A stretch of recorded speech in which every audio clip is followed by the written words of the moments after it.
भी सीख लो ना, ताकि तुम्हें याद रखो अपने आने वाले दिनों में और तुम सबका सिलेक्शन हो जाए। हम तो ये चाहेंगे, है ना। हम तो भगवान से प्रार्थना करते हैं, भगवान सबका सिलेक्शन हो जाए, जिससे हमारी दाल रोटी आगे आने वाले दिनों में चलती रहे।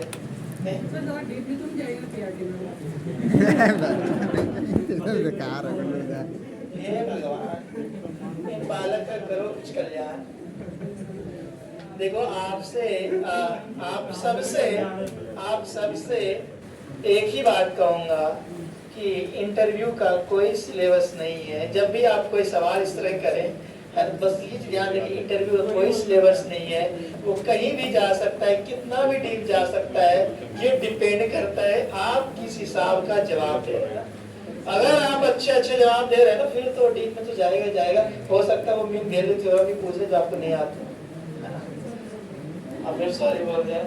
एक्चुअली होता है ना, क्या होता है हमारे साथ भी, सबके साथ वो रिवर्स साइकोलॉजी वापस वही बात आ जाती है कि क्या होता है ना, जैसे आप सबका जवाब देते चलोगे ना, अब उनका एक ही मकसद होता है कहाँ पे जाके इनको अटका है, कहाँ पे जाके इनको अटका है। कि हम भी लेने बैठते तो हमारे दिमाग वही साइकोलॉजी चलती है। कोई पहले हमें हिंट कर देता है बाहर से, हमारे स्टाफ कि थोड़ा सा काबिल बन रहा है, एडवांस बन रहा है सर, इसको थोड़ा सा देख लीजिए। ऐसा होता है हमारे यहाँ भी, हाँ, कि थोड़ा सा उसको वो करने के लिए क्या होता है कि अगर आप ओवर कॉन्फिडेंट हो जाएंगे ना, फिर वहाँ जाके मात खा जाएंगे। इसलिए हम यहाँ पे किसी को ओवर कॉन्फिडेंट नहीं होने देते हैं। हमारे स्टाफ को सबको पता रहता है कि ये बच्चा थोड़ा सा एडवांस है, थोड़ा इसको एडवांस लेवल की जो है ना लिया जाए। ठीक है, हम तो पहचान, बट जो हमारे अदर पैनलिस्ट लोग रहते हैं जो बाहर से आते हैं, उनको इन्फॉर्म किया जाता है, हाँ आप थोड़ा सा इनको जो टाइट इंटरव्यू का लिया जाए ना। जैसे अब वैसे जिनके 5 मॉक इंटरव्यू हो गए, ये भी हम लोग सजेस्ट करते हैं कि 5 के बाद 6वां और 7वां मॉक होना बिल्कुल ताबड़तोड़ मॉक हो, 8वां मॉक बिल्कुल मॉडरेट हो, 9वां मॉक और मॉडरेट हो, 10वां मॉक जो है बिल्कुल इजी हो। 10वां मॉक इसलिए इजी रखते हैं कि हमें कॉन्फिडेंस बना दें। अब ये सारे मूल मंत्र जो तुम्हें पहले बता दिए, अब तुम लोग ऐसा मत सोचना, ठीक है कोई बात नहीं। लेकिन ये होती है साइकोलॉजी वहाँ भी चलती है ना, कि जब आप जवाब देते रहेंगे फिर तो वो एरिया ढूंढेगा ना। आप 10वीं तक की मैथ्स के सारे जवाब दे दिए, अब वो कहाँ जाएगा? 11वीं 12वीं गणित पे जाएगा। ठीक है, अब 11वीं 12वीं गणित को भी आपने उड़ा दिया हवा में, अब फिर वो कहाँ जाएगा? ग्रेजुएशन पे जाएगा, सीधी सी बात। वहाँ पे भी अगर आपने कर दिया, फिर वो चल जाएगा किसी करंट अपडेट या मैथ्स तो किसी अदर दुनिया से जोड़ने लग जाएंगे, है ना, कि हाँ बताओ मैथ्स का यहाँ पर कौन सा लैब है, कौन से स्टेट में है, यहाँ पर कौन सा रिसर्च हुआ, कौन सा क्या हुआ, मतलब कुछ भी एक्सवाइजेड वो वहाँ तक ही पहुँच सकता है। तो डिपेंड करता है, हाँ। लेकिन जब उस तरह की चीजें होने लग जाए ना, आप समझ जाना बिल्कुल आप सही दिशा में जा रहे हो, बिल्कुल आप टॉप करने की कगार पर हो, है ना। ऑल इंडिया टॉप आप कर सकते हो सकता है आपको इंटरव्यू में 60 में 60 मिल जाए, है ना। अगर आप पहला स्टेज पार करके दूसरा पार करके तीसरे में अगर पहुंच गए ना, तो 100% सत्य है कि वो आपको 60 में 59 या 60 दे ही देगा। ठीक है, तो कोशिश कर रहे हैं कि इंटरव्यू को हम जितना लंबा और जितना डीप तक ले जा सकते हैं ना, उतना ही उसको भी मजा आएगा। भले ही कि वो आपको डिमोरलाइज कर देगा, लास्ट में अटका देगा, लेकिन जब नंबर देगा ना, वो हंसी खुशी नंबर देगा। वो यही सोचेगा इससे अच्छा तो हो ही नहीं सकता पीआरटी के लिए। ठीक है, तो आप उस चीज़ को डिमोरलाइज मत होना, तीसरे में वह अटक गए, फिर अगला कोई साइकोलॉजी का सवाल है वहाँ पे घबरा गए, ऐसा कुछ मत सोचना, है ना। अगर कोई कंटेंट की बात हो ना, अगर आप छोटे छोटे सवालों का जवाब दे दिए, फिर बड़े लेवल पे दे दिए, फिर तीसरे स्टेज पे जाके अटके, कोई बात नहीं, अच्छी बात है कि वहाँ तक वो पहुँचे हो। ठीक है, तो आपको खुश होना है अंदर अंदर, और फिर जब ठीक है साइकोलॉजी क्वेश्चन आए या इधर आए, फिर आराम से खुलो के जवाब दीजिए। ठीक, कोशिश यही करना है इंटरव्यू जितना लंबा हो जाए, जितना लंबा उतने अच्छे नंबर। बस एक ही फंडा इसका, और इंटरव्यू 5 मिनट पड़ गया तो फिर वही 5 मिनट वाले के हिसाब से नंबर दे देंगे, जो भी 20 25 30 नंबर देंगे। लेकिन जैसे आपका इंटरव्यू 15 मिनट क्रॉस कर जाएगा, आपका जो है ये मान के चलना कि आप 50 प्लस या 55 प्लस के रेंज में। और यहाँ का रिकॉर्ड है, यहाँ पे हाईएस्ट जो इंटरव्यू हुआ है 40 मिनट 39 मिनट कुछ सेकेंड तक हुआ है। ठीक है, एक हिंदी का था 39 मिनट तक इंटरव्यू, हालांकि 25-30 मिनट के रेंज में काफ़ी सारे स्टूडेंट के हुए हैं यहाँ से, लेकिन हमारा जो यहाँ का रिकॉर्ड है 39 मिनट तक हुआ है। हिंदी का था, बहुत लंबा इंटरव्यू, अच्छे नंबर थे उनके, 57 या 58 नंबर फिर भी मिले थे, तो कोई बात। तो कोशिश ये करना है इंटरव्यू जितना लंबा उतने मौज है आपके। ठीक है, चले तो फ्रैक्शन पे बात कर लेते हैं थोड़ा सा, बाकी सारे एक्सपीरियंसेस शेयर करते रहेंगे बीच बीच में, और काफ़ी सारे एक्सपीरियंसेस निशान सर ने भी आपसे शेयर किया, जो सर से रह गया वो हम कर लेंगे। फ्रैक्शन जो है, जो विन है, अच्छा पहली चीज ये रेशनल नंबर और फ्रैक्शन में क्या डिफरेंस है, पहला पॉइंट। हाँ, रेशनल नंबर और फ्रैक्शन में क्या डिफरेंस है, क्योंकि ये भी तो p/q के रूप में है ना। वहां पर p और q जो था वो क्या था, इंटीजर्स था। वहां पर p और q जो था वो क्या था, इंटीजर था। यहाँ पर जो p और q होता है वो क्या होते हैं, नेचुरल नंबर। यहाँ पर p और q क्या होते हैं, नेचुरल नंबर। वहां पर p और q क्या था, इंटीजर। इंटीजर्स आने का मतलब है माइनस भी आ जाएगा, लेकिन नेचुरल नंबर की बात करें तो नेचुरल नंबर में माइनस नहीं आएगा। यानी फ्रैक्शन हमेशा किसमें रहेगा, पॉजिटिव फॉर्म में रहेगा, इसमें निगेटिव नहीं आएगा। जबकि रेशनल में पॉजिटिव या निगेटिव दोनों हो सकता है। ठीक है, कोई दिक्कत किसी को यहाँ तक? अच्छा, अब ऊपर वाले को क्या बोलते हैं हम लोग, न्यूमरेटर। ठीक है, ऊपर वाले को क्या बोलते हैं हम लोग, न्यूमरेटर, और नीचे वाले को डिनोमिनेटर। डिनोमिनेटर, न्यूमरेटर और डिनोमिनेटर। इसके अलावा फ्रैक्शन कितने टाइप के होते हैं, ये भी एक इम्पोर्टेंट चीज है, क्योंकि आपने डेमो तैयार किया, पता नहीं किस हिसाब से किया। अब हम यहाँ पे डेमो टीचिंग कराएंगे आप सबसे यहाँ पे मैथ्स की। ठीक है, हाँ, क्रॉस क्वेश्चनिंग भी कराएंगे, सब कुछ कराएंगे। अब यहाँ से ये मान के चलना कि आपको ओवरऑल डेवलपमेंट जो है ना अब कराएंगे। यहाँ से जो है ना अब आपकी अलग लेवल की जो है ट्रेनिंग दी जाएगी, क्योंकि अब जो है आपके इंटरव्यू का डेट एक समय सीमा तय कर दी गई है। तो ये मान के चलना हमारे पास बिल्कुल लिमिटेड और फिक्स टाइम है, इसी टाइम में आपको जो है ना बहुत अच्छी तैयारी करनी है। चलिए, फ्रैक्शन। फ्रैक्शन बेसिकली 3 टाइप है ना। पहला जो है प्रॉपर फ्रैक्शन, दूसरा इम्प्रॉपर फ्रैक्शन, और तीसरा जो है वो कौन सा, mixed fraction.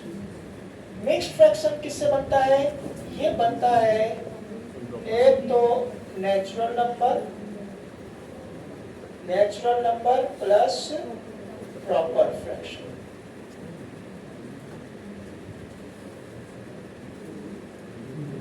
Natural number plus proper fraction. Proper में क्या होता है, उचित भी, जिसको एक दिन क्या बोलते हैं, उचित भी बोलते हैं। ठीक है, इसमें जो है न्यूमरेटर क्या होता है, छोटा होता है किससे, डिनोमिनेटर। बस एक ही याद रखना है, दूसरा याद नहीं रखना। उचित भिन्न में, प्रॉपर फ्रैक्शन में न्यूमरेटर जो है वो क्या होता है, छोटा होता है किससे, डिनोमिनेटर से। आई बात समझ?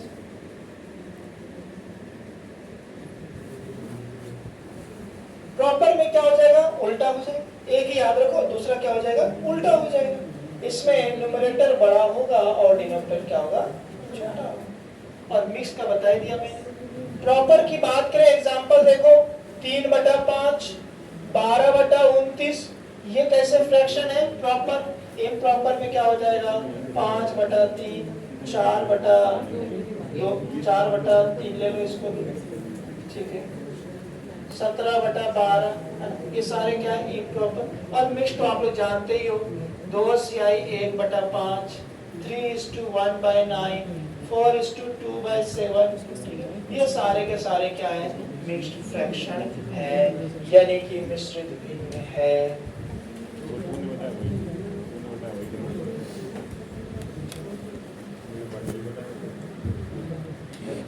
अच्छा, आप क्या करते हैं कि आप सबसे पूछा जाता है, ठीक है, आप एक चीज सोच के आते हैं कि 3/4, 3/4 को आप रिप्रेजेंट कर देते हैं। आप क्या करते हैं, एक रोटी बनाते हैं और इसके 4 टुकड़े करते हैं, नहीं जी सर। रोटी के 4 टुकड़े किए और 3 है तो 1, 2 और 3 बच गए 1, है ना।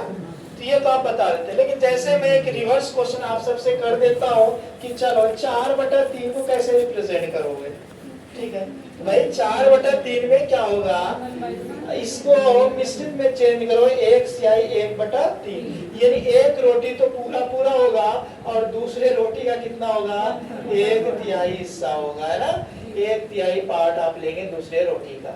इस तरह से हम लोग क्या करेंगे, इसको रिप्रेजेंट। यहाँ पे आपकी दिमाग की बत्ती नहीं जलती है, यहीं तक आप रुक जाते हैं, यहाँ पे आते स्टक हो जाते हैं ना। आपको सोचना चाहिए ना, ऊपर वाला पड़ा है तो 1/1/3 एक रोटी तो पूरा पूरा खाएगा और दूसरे का 1/3 मिलेगा। आ गई बात समझ में? ठीक है, चलो इसके बाद एक और लाइक फ्रैक्शन, ठीक है। ये भी आपके बुक में, सिलेबस में सब जगह देखने को मिलेगा कि लाइक फ्रैक्शन किसे कहते हैं। लाइक फ्रैक्शन,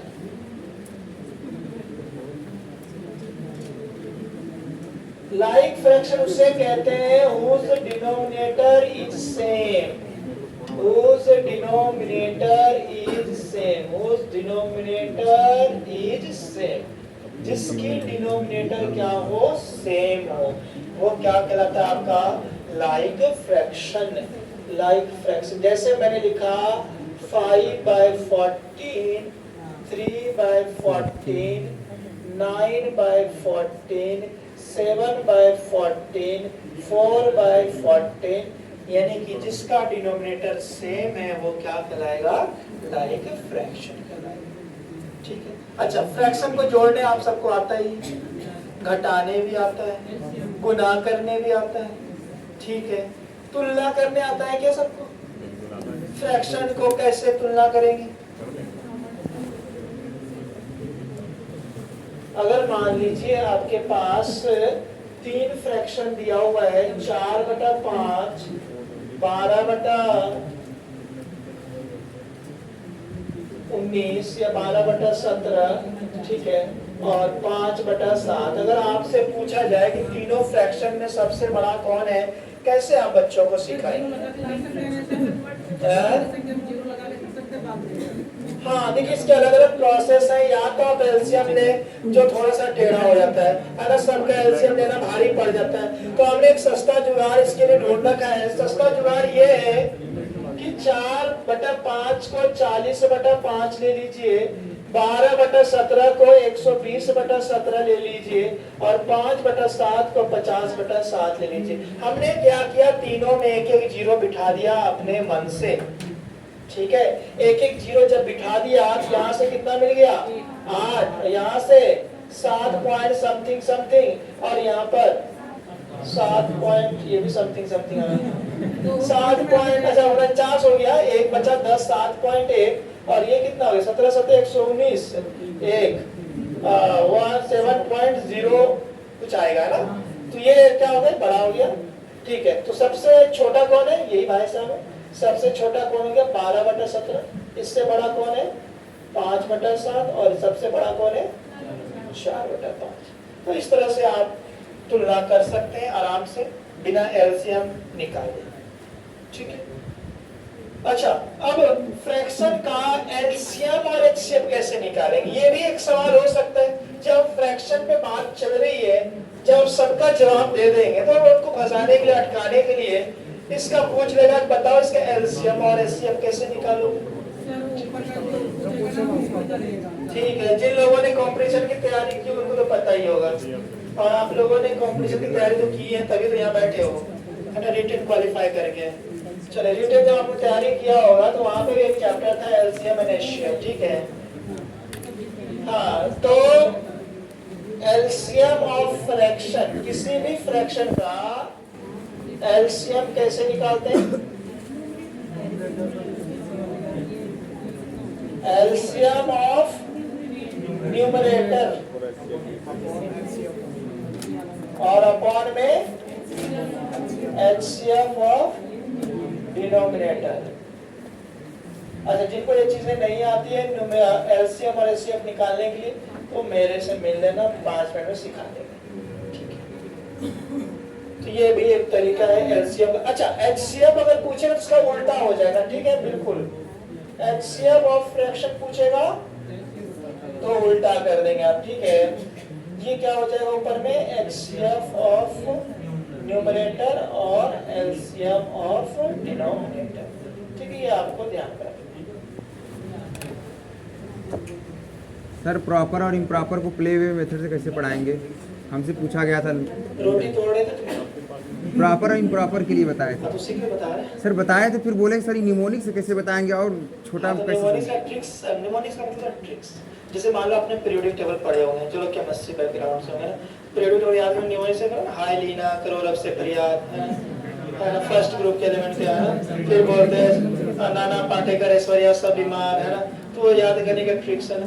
उसे तो यहाँ पे कुछ कर दो है ना, जैसा कि न्यूमरेटर ज्यादा है डिनोमिनेटर कम है, न से किसी का नाम मान लो, आपका नाम क्या है, विशाल यादव। हाँ, जो भी है, मान लो ना से आपका नानू नाम है, और हाँ वो दादा से बड़ा है, डी से बड़ा है, ठीक है, जहाँ दादा से तो सॉरी दादा से क्या होगा, वो छोटा ही होगा, ठीक है, जो दादा से छोटा है तो वो क्या हो गया, प्रॉपर फ्रैक्शन है ना, दादा से सब छोटे ही रहते हैं ना, तो ये भी आप कह सकते, कुछ भी सोच सकते हो, एनीथिंग जो भी आपको अच्छा लगे।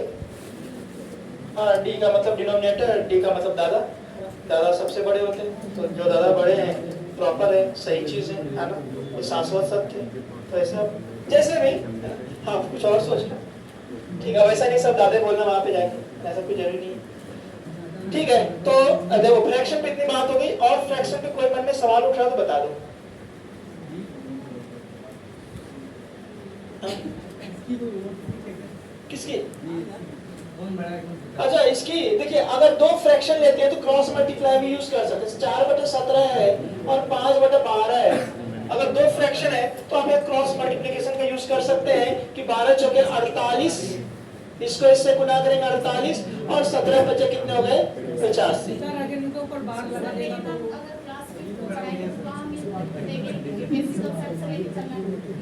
तो बेसिक कॉन्सेप्ट अगर लेके, मैं बता ही रहा हूँ, बेसिक कॉन्सेप्ट अगर लेके चलते हैं तो बेसिक कॉन्सेप्ट में फिर हमें एलसीएम मेथड फॉलो करना है। हमें क्या करना होगा, हमें एलसीएम निकालना पड़ेगा 5 का, 17 का और 7 का। हाँ, एलसीएम निकालना पड़ेगा, फिर डिनोमिनेटर सेम करना पड़ेगा, फिर हम जो है ये बताएंगे कि हाँ जिसका ऊपर वाला बड़ा है वो बड़ा होगा और जो छोटा है वो छोटा होगा, ठीक है। सर बच्चे को जो है कि अंश और हर का कॉन्सेप्ट कैसे सिखाएंगे? हाँ? बच्चे को जो है अंश और हर का कॉन्सेप्ट कैसे सिखाएंगे? ठीक है, अभी डेमो टीचिंग पाए नहीं है।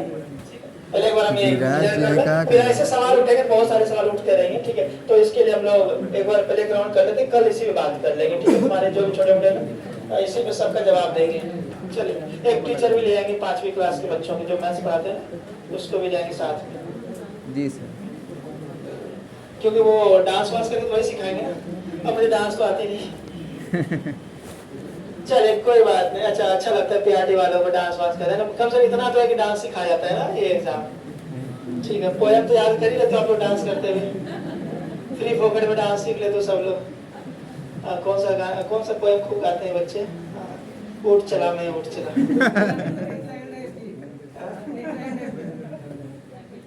हैप्पी चाइल्ड है, नहीं मुझे सुनने में अच्छा लगता है, उठ चला भाई उठ चला। चलिए ठीक है, फ्रैक्शन की बात हो गई, और मतलब कोई डाउट फ्रैक्शन से रिलेटेड कोई भी सवाल आपके मन में उठ रहा हो पूछते रहो।